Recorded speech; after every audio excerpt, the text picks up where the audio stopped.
So we need to build a bunch of road for our Lego city. This is one of those fun days in the Lego basement. It's a production day doing a bunch of building. You can see here I've started this process by laying out, this is a pretty good chunk of all the black pieces that we have in our inventory. We got a bunch of 1x8 bricks, 2x8 plates, all this to go into the custom black roadway that we prefer in our city.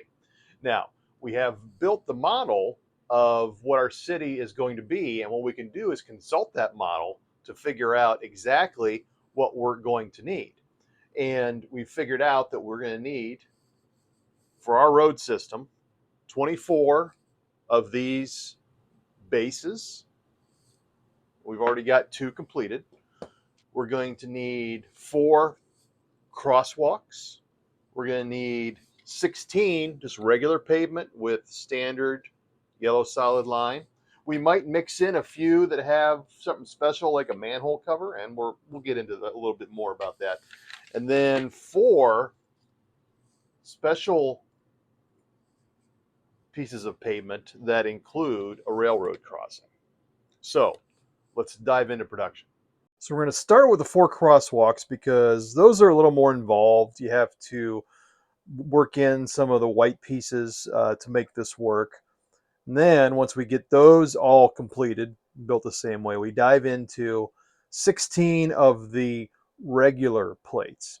And I decided to build all of these at once because what I'm trying to do is go along with my inventory and figure out what kind of pieces best to use in certain situations. Also don't want to run out of any particular piece. So you could see here that we kind of did this. I went backtrack a couple times.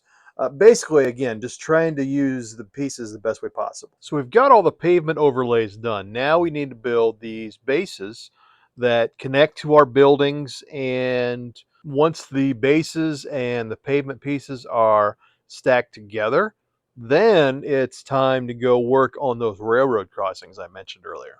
This is going to be a little more of a challenge because of factoring in this railroad track here. We got to use some snot bricks to connect it to the pavement, and then the slopes that allow cars to go over here relatively smoothly. And now that all of our pieces of roadway are complete, we can use some pins and string together some of these sections to make some actual road.